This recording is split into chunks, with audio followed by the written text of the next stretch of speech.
নমস্কার দর্শকরা, রকমারি ব্যঞ্জনে আজ আমি এসেছি ইলিশ মাছের একটা ভিন্ন স্বাদের রেসিপি নিয়ে, ইলিশের কাচ্চি বিরিয়ানি। এর জন্যে যে যে উপকরণগুলো লাগছে সেটা একবার দেখে নেব।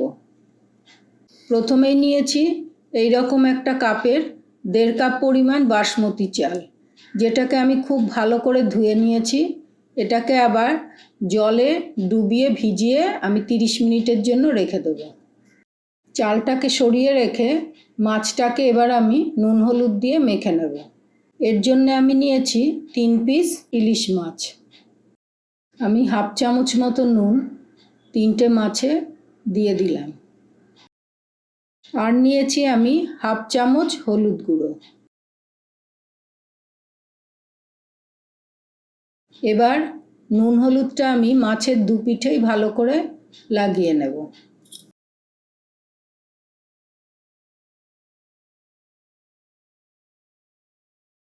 এটাকে আমি সরিয়ে রাখবো 10 মিনিটের জন্য। তারপরে আমি দেখাবো পরবর্তী উপকরণগুলো। এবার গ্যাস অন করে আমি একটা কড়াই বসিয়ে নিয়েছি। কড়াইটা গরম হয়ে গেছে।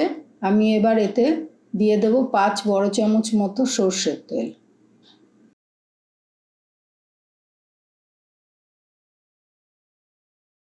তেলটাকে আমি খুব ভালো করে গরম করে নেব। গরম হয়ে গেলে এটাকে আমি গ্যাসটাকে অফ করে সরিয়ে রেখে দেব ঠান্ডা হওয়ার জন্য। তেল থেকে ধোঁয়া বেরিয়ে গেছে, এটা খুব ভালো করে গরম হয়েছে। আমি এবার এটাকে সরিয়ে রেখে দেব ঠান্ডা হওয়ার জন্য। সেকেন্ড ম্যারিনেশনের জন্য যে যে মশলাগুলো আমার লাগবে সেগুলো একবার দেখে নেব।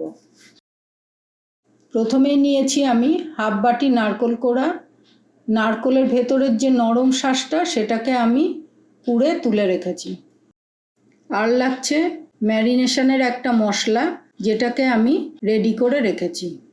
এই পেস্টটার জন্য আমার লাগছে 2 চামচ নারকেল কোড়া, 1 চামচ কালো সর্ষে, 1 চামচ সাদা সর্ষে, আর নিয়েছি আমি 4টে কাঁচা লঙ্কা আর 1/2 চামচ নুন।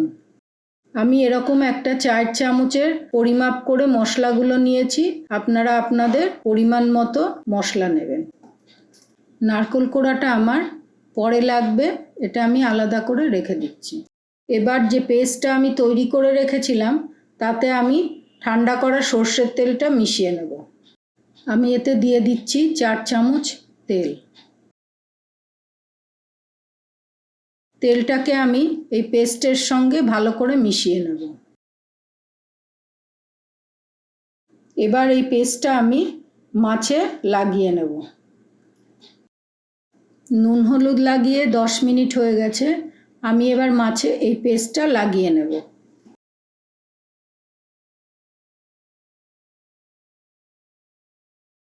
মাছের দু পিঠেই মশলাটা আমি ভালো করে মাখিয়ে নিচ্ছি।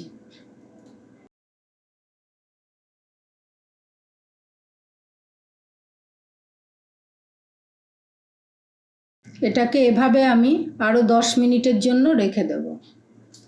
এবার গ্যাসে আমি একটা পাত্র বসিয়ে নিয়ে গ্যাসটাকে অন করে দিলাম। এতে দিয়েছি আমি 3 কাপ জল। এই কাপেরই আমি 1.5 কাপ চাল মেপে নিয়েছিলাম।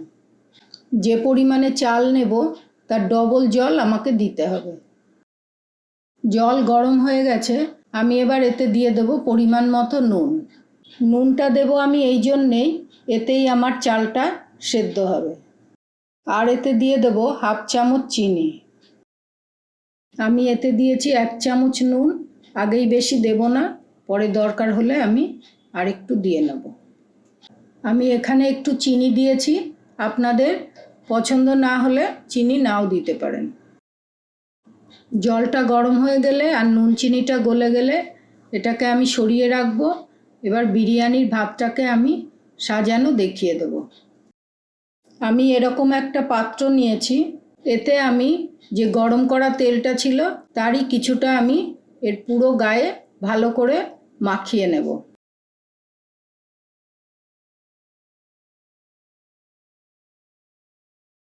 এভাবে আমি তেলটাকে পাত্রে মাখিয়ে নিচ্ছি। ভিজিয়ে রাখা চালটাকে জল ভালো করে ঝরিয়ে নিয়ে আমি পাত্রের নিচে ভালো করে ছড়িয়ে নিলাম।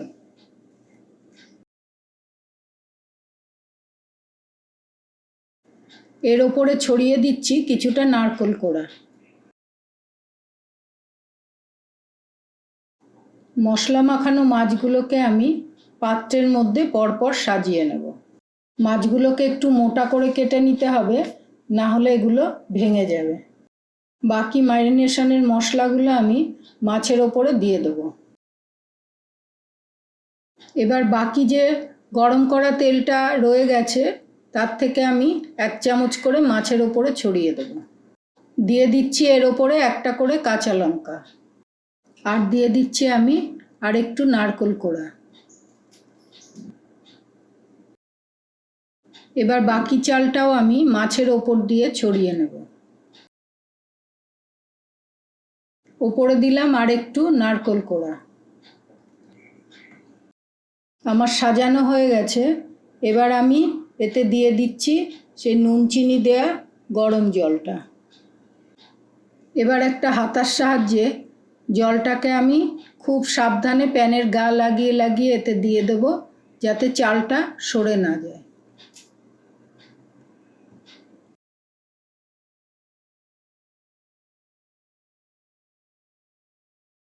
জলটা আমার দেয়া হয়ে গেছে।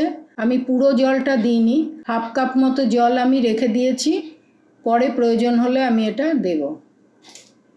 মাছটা সাজানো হয়ে গেছে। পাত্রটাকে আমি এবার ঢাকা দিয়ে গ্যাসটাকে অন করে 5 মিনিটের জন্য ফুল ফ্লেমে রাখবো। 5 মিনিট হয়ে গেছে। আমি এবার এটাকে সরিয়ে দিয়ে গ্যাসের ওপরে একটা লোহার তাওয়া বসিয়ে নিলাম। এবার পাত্রটা আমি তাওয়ার উপর বসিয়ে দিয়ে একদম লো ফ্লেমে 20 থেকে 30 মিনিট আমি এটাকে রেখে দেব। 30 মিনিট হয়ে গেছে। এবার আমি ঢাকনাটা সরিয়ে দেখে নেব ভাতটা হয়েছে কিনা। চালটা পুরোপুরি সেদ্ধ হয়ে গেছে।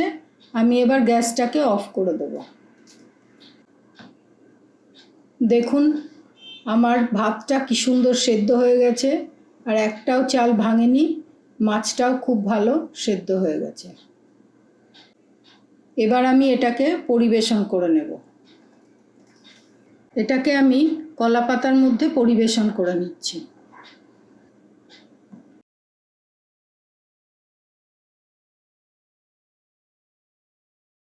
বিরিয়ানিটাকে আমার খুব সাবধানে পরিবেশন করতে হবে, না হলে মাছটা ভেঙে যেতে পারে।